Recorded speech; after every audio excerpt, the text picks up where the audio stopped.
What's up, everybody? It's Andy with Harissa Sports. This is going to be a very exciting video. We are doing our first ever Premier League end of season awards. This is for the 2022-23 Premier League season, which is nearly at the end. So we're going to go through the best and the worst awards for the season. Going to be both individual and team awards. So we're going to go ahead and just go right through it. We'll start with the signing of the season. I have a few honorable mentions here. For me, the honorable mentions are going to be Casemiro from Manchester United. Really changed their midfield, and without him, they would have been nowhere near the top four, in my opinion. We also have Zinchenko for Arsenal. He was a leader for them, played a lot more games than I was expecting over Tierney, and really was a big reason that they were able to push Man City so close in the end. But of course, the signing of the season, this is pretty much not debatable, will be the new goal-scoring record holder, Erling Haaland. There's just not much you can really say that hasn't been said about him. He's going to smash quite a few records, and depending on how long he stays at City, he could set a lot of Premier League records. Barring injuries, this guy's going to score probably 30 goals a season just in the Premier League alone. He's pretty much unstoppable. But on the other flip side of things, we are going to go to the flop signing of the season. We got a couple of honorable mentions here.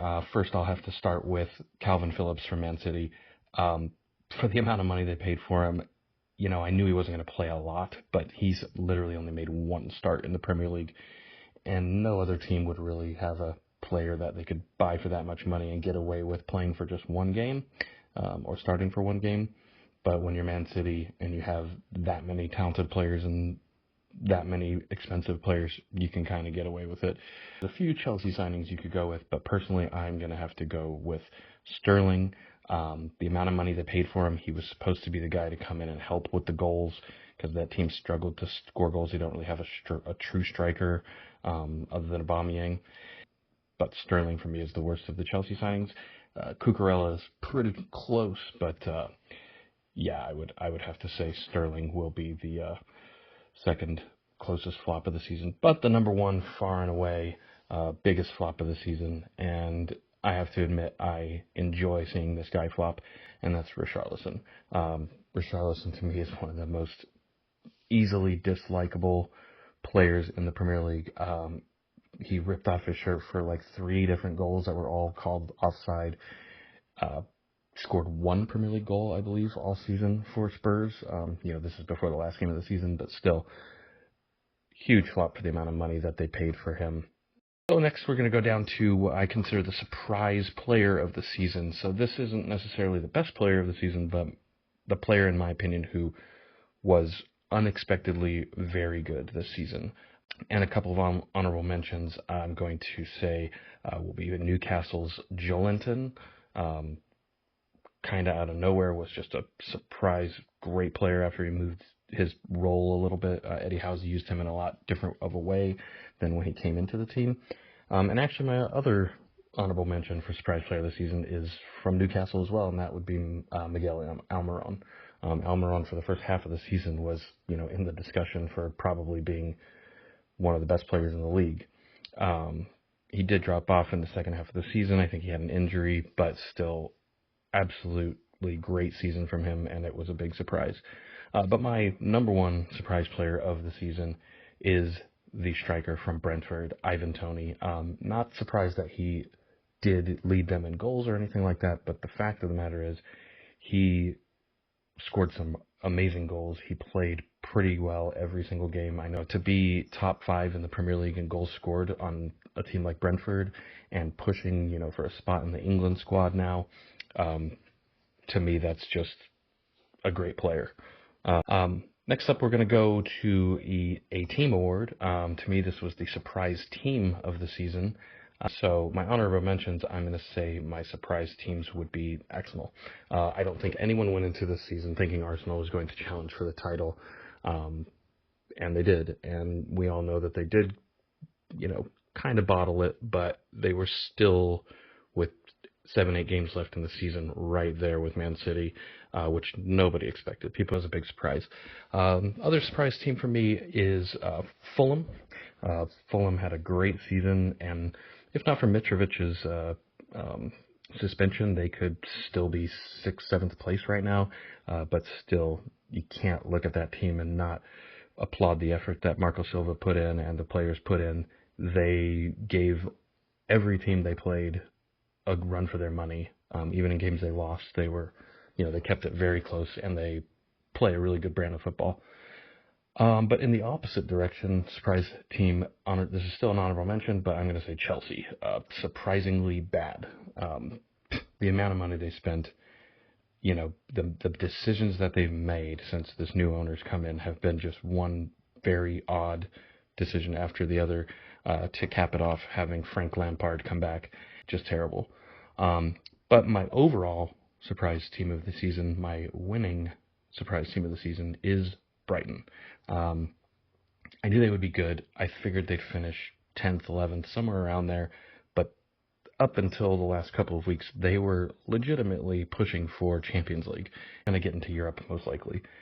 And that is the first time in their history they'll be in Europe, and that is an amazing achievement. They lost their manager, Graham Potter, halfway through the season, but De Zerbi came in and honestly made them better.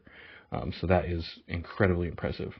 Speaking of managers, I'm going to move on to the manager of the season. I know a lot of people will say this should just go to Pep, but in my opinion, Man City came into this season as the favorites to win the Premier League, and that's what they did. It wasn't surprising. They have the best team.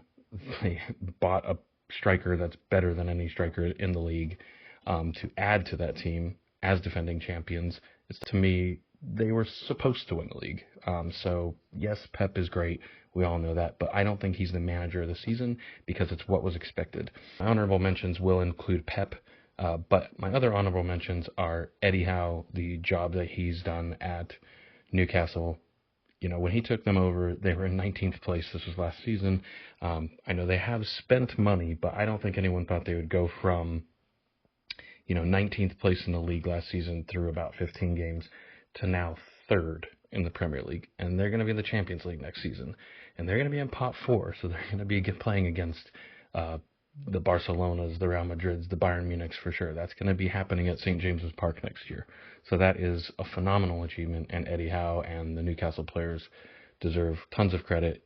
Yes, there's money involved, but really they haven't spent that much money yet. And my last honorable mention is the man I just mentioned in the last award, was De Zerbi. When he came into Brighton, I didn't know what was going to happen. I thought Graham Potter was the guy who was pulling all the strings and making that Brighton team as good as they were. De Zerbi actually made them better, and he's literally changed other managers' approaches to games. I know Pep has said that he is stealing little things from De Zerbi here and there. But my manager of the season, and this is going into the season expectations to me, I just don't think that anyone expected Arsenal to get anywhere close to a title this season. And I know they didn't pull it out in the end, but getting them into 2nd place, just a great achievement. But Arteta is my manager of the season. To me, expectation-wise, I think people were looking at Arsenal finishing 5th, 6th, maybe 4th if they had a really good season. But 2nd place and leading the league for so long and beating a lot of the big 6 teams, which they, aside from City, which they haven't been doing in the past, it really made Arsenal fans believe again and made people think and take Arsenal seriously again. I'm not sure they'll be able to do it again next season. I think other teams are going to strengthen a lot. They'll probably strengthen as well, but I think Liverpool will be much better next season. I think Man United could be better next season. Chelsea can't be worse next season. But it's going to be tough for them to pull off 2nd again. But being in the Champions League, they may be able to pull a guy like Declan Rice or another top midfielder and maybe a couple other players and go again. But last but not least, we are going to go to Player of the Season. And I think everyone knows who it's going to be. But it was actually a lot harder than I thought it was going to be. And that's because of a couple of these guys in my honorable mentions. My first honorable mention is Martin Odegaard, and Odegaard had a fantastic season, and if not for Haaland, could have been the player of the season. I mean, one of the best midfielders in the league by far this season, and led that Arsenal team from the front foot the entire year. He was consistently good, didn't ever really put in a bad performance, and showed just what he can offer and why Real Madrid originally signed him a few years back. But he has tons of potential. He's still very young. I think he's 23, 24 maybe. But Odegaard was phenomenal this season. My second honorable mention is the one who I really almost put as the player of the season, and that's Kevin De Bruyne. De Bruyne, to me, just shows up in all the big games. He was so good this season, but in those 2 games against Arsenal, I think he ran the show, and he scored some huge goals for them. I know Haaland scored a lot of goals for them, but when it was one of those moments, one of those times in a game, in a big game, where they really needed a goal, De Bruyne either would set up the goal or he would score the goal himself.